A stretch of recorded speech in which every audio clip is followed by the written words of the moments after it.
Welcome to only IAS. स्वागत है आप सभी लोगों का प्रीलिम्स बूस्टर न्यूज डिस्कशन में। आज है 1 दिसंबर 2020।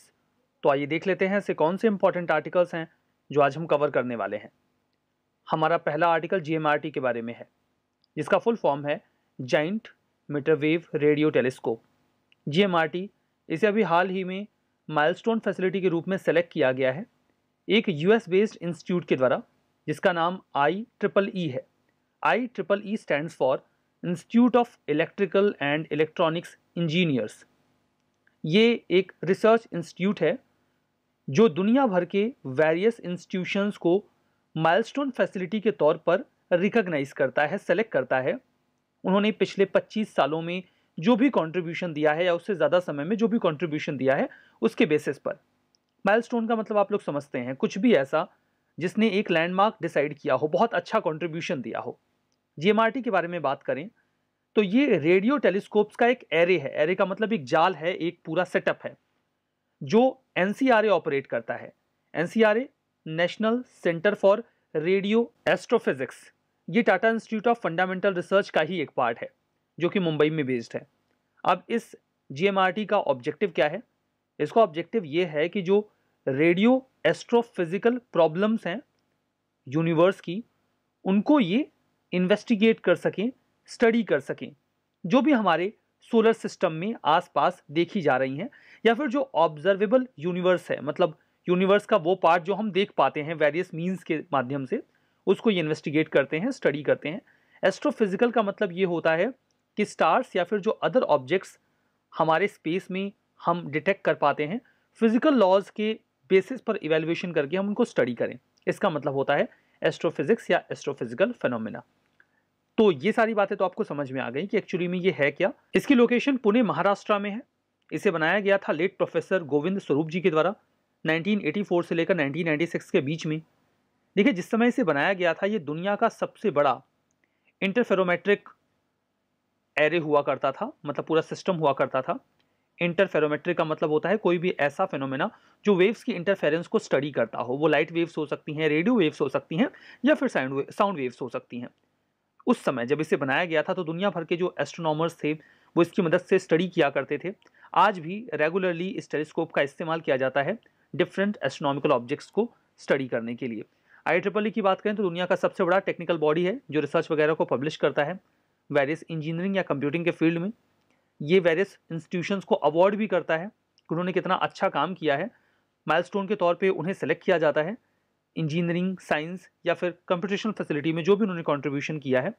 कम से कम 25 सालों का उनका कंट्रीब्यूशन इवेल्युएट करके ही इस प्रकार का कोई भी टैग ग्रांट किया जाता है। हमारा अगला article organisation of Islamic cooperation के बारे में है।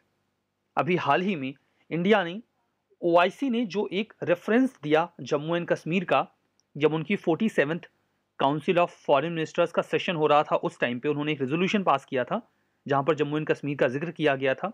और इंडिया ने जो भी अपना स्टैंड जम्मू एंड कश्मीर के इश्यू पर मेंटेन किया हुआ है उसको क्रिटिसाइज किया गया। तो इंडिया ने इस पूरे इवेंट पर OIC को फटकार लगाई और उनके पूरे क्रिटिसिज्म को पूरी तरीके से स्ट्रांगली रिजेक्ट किया बाई साइटिंग कि ये इंडिया का इंटरनल अफेयर है। ये भी कहा गया कि एक पार्टिकुलर कंट्री इंडिकेटिंग पाकिस्तान, वो इस पूरे ऑर्गेनाइजेशन का इस्तेमाल अपने हितों को साधने के लिए कर रहा है।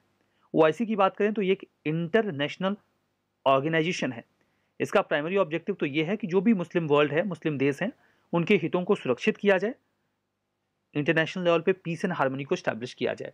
इसका ओरिजिन 1969 में है, जब उस समय जेरूसलम में एक मस्जिद हुआ करती थी अल अक्सा, उसके ऊपर हमला हुआ था।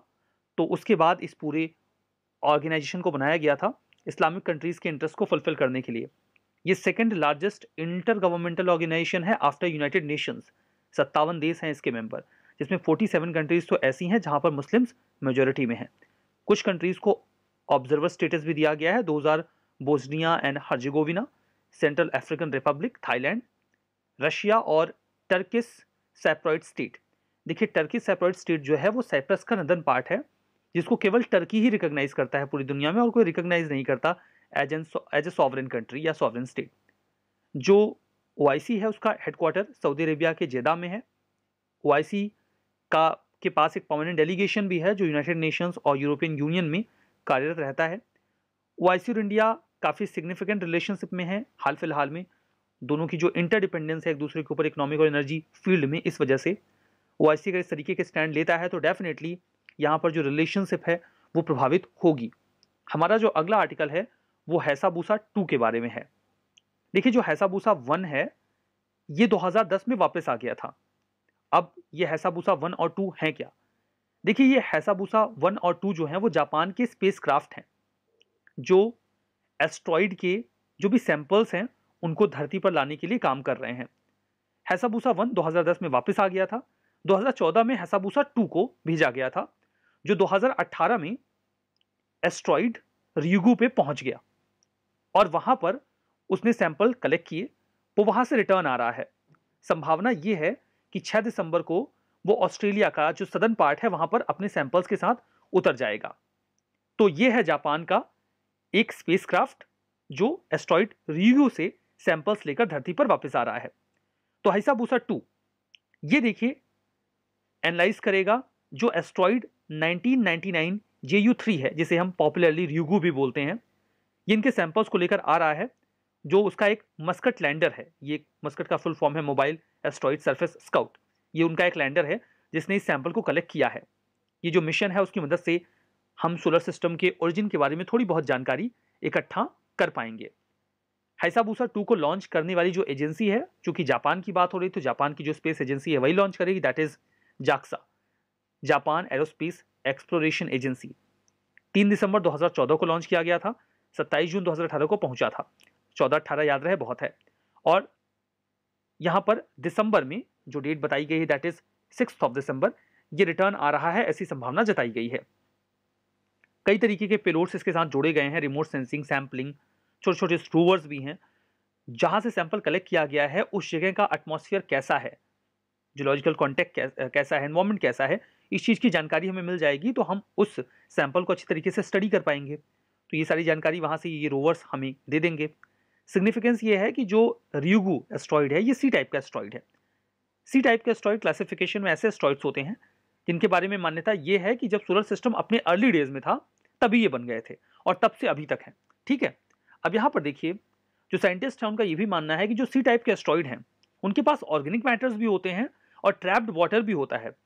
कई सारी थियरीज में तो ये भी कहा जाता है कि धरती पर लाइफ के लिए जो भी कंपोनेंट्स आज अवेलेबल हैं वो एक्चुअली में ऐसे एस्ट्रॉइड्स ही धरती पर लेकर आए थे, जिसके बाद यहाँ पर जो लाइफ है वो ओरिजिनेट होती है, ऐसी मान्यता है, थियरीज हैं। हमारा अगला आर्टिकल, चाइना ने अभी एक नए डैम को नॉट दे दी है, सहमति दे दी है, अप्रूवल दे दिया है ब्रह्मपुत्रा रिवर पर। उसके बारे में है, चाइनीज अथॉरिटी ने गो अहेड दे दिया है कि वो एक हाइड्रो पावर कंपनी को कि वो एक down stream hydro power project बना सकते हैं एकदम निचले हिस्से पर ब्रह्मपुत्रा नदी पर। ब्रह्मपुत्रा नदी पर जब भी कोई बांध बनाया जाता है तो इंडिया में जो उसका न केवल इंडिया में बल्कि बांग्लादेश में भी जो वाटर का फ्लो है वो प्रभावित होता है। अब चाइना ने ऑलरेडी 4 प्रोजेक्ट्स पे काम शुरू कर रखा है हाइड्रो पावर के फील्ड में, जिसमें से एक तो उनका ऑपरेशनल भी हो गया है। 2015 में चाइना ने जो उनका पहला हाइड्रो पावर प्रोजेक्ट था जांगमू का, उसे उन्होंने ऑपरेशनलाइज कर दिया था, जबकि बाकी के 3 अभी इन प्रोसेस हैं, दैट इज डागू, जैक्सू और जियाका। ये अभी डेवलप हो रहे हैं। अपर या मिडिल रीचेस जो इस रिवर की हैं वहां पर इनकी लोकेशन को इस मैप में दिखाया गया है 1 2 3 4 के सीक्वेंस में। अब चौथे को उन्होंने अप्रूवल दे दिया है, मतलब जो 5वां वाला है उसको अप्रूवल दे दिया है।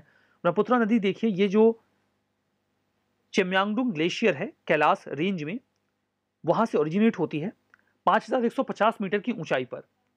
जहां से ओरिजिनेट होती है इसका ओरिजिन पॉइंट इंडस और सतलुज रिवर के इंडस पॉइंट जो ओरिजिन पॉइंट है उसके काफी नजदीक में है। जो इंडिया का अरुणाचल प्रदेश का सदिया टाउन है उसके पश्चिम में ये इंडिया में एंटर करती है। मरियम ला जो है वो ब्रह्मपुत्रा रिवर के सोर्स को मानसरोवर लेक से अलग करता है। इसकी लेंथ 2900 किलोमीटर की है, काफी लंबी नदी है। कुछ इंपॉर्टेंट ट्रिब्यूटरीज हैं, दिबांग, लोहित, शियांग, बुरी, दिहिंग, तीस्ता और धनसिरी। यूपीएससी कई बार रिवर्स की ट्रिब्यूटरीज पर क्वेश्चन पूछ चुकी है, तो आप इसे एक बार देख कर ही जाएं। अगर एक क्वेश्चन भी आ गया तो कॉस्ट बेनिफिट निकल जाता है। पेरिनल रिवर है, साल भर बहती है। बहुत इंपॉर्टेंट कैरेक्टरिस्टिक्स हैं बिकॉज ऑफ वेरियस कंडीशंस जहां से ये फ्लो करती है। 2 बार फ्लड्स आते हैं इस रिवर में। एक बार जब गर्मियों में हिमालय की बहुत सारी बर्फ पिघल जाती है तब, और दूसरा जब मानसून में खूब सारी बारिश हो जाती है तब। फ्लड्स जो हैं वो हाल फिलहाल में इंक्रीज भी हो रहे हैं क्लाइमेट चेंज की वजह से, क्योंकि पूरा फेनोमेना चेंज हो रहा है। काफ़ी डायनेमिक रिवर है, क्योंकि बहुत अनइवन लैंडस्केप से होकर गुजरती है तो लैंडस्लाइड होती रहती है, बहुत सारी जियोलॉजिकल एक्टिविटीज़ भी होती रहती हैं। इस वजह से कई बार इसे अपना जो कोर्स है फ्लो करने का उसे चेंज करना पड़ता है। रिवर को आप इस मैप में देख सकते हैं, ये यहाँ से स्टार्ट होती है, तिब्बत में इसे सांगपो कहा जाता है, और इंडिया में जब ये एंटर करती है तो इनिशियली तो देखिए जो इसका नाम होता है वो असम वैली में दिहांग या शियोंग होता है। जब ये सदिया डिस्ट्रिक्ट के साउथ में आती है तब इसे ब्रह्मपुत्रा कहते हैं। बांग्लादेश में इसे जमुना कहा जाता है, और जब ये गंगा से मिल जाती है तब इसका नाम पद्मा हो जाता है। हमारा अगला आर्टिकल गुरु नानक जी के बारे में है। अभी हाल ही में गुरु नानक जयंती को सेलिब्रेट किया गया है ऑल ओवर इंडिया। तो गुरु नानक जी जो हैं उन्हें बाबा नानक के नाम से भी पुकारा जाता है। ये सिखिज्म के फाउंडर हैं और 10 सिख गुरुओं में पहले गुरु हैं। इनका जन्म 1459 में तालवंडी राय भोई विलेज में हुआ था, लाहौर के नज़दीक में।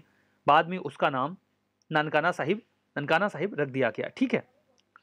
कंट्रीब्यूशन की बात करें तो इन्होंने जो कॉम्पोजिशंस वगैरह लिखे वो आदि ग्रंथ का हिस्सा हैं, जिसे कंपाइल किया गया गुरु अर्जुन के द्वारा, जो कि 5वें सिख गुरु थे 10 गुरुओं में।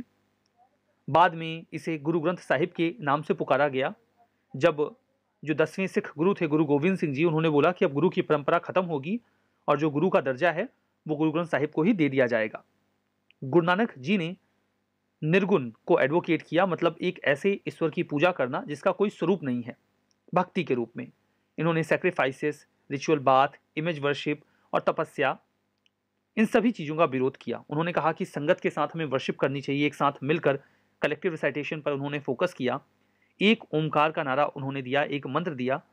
ये भी कहा कि हमें सभी इंसानों को एक जैसा ही ट्रीट करना चाहिए, बिना किसी डिस्क्रिमिनेशन के, कास्ट, क्रीड या जेंडर के बेसिस पे कोई डिस्क्रिमिनेशन नहीं होना चाहिए।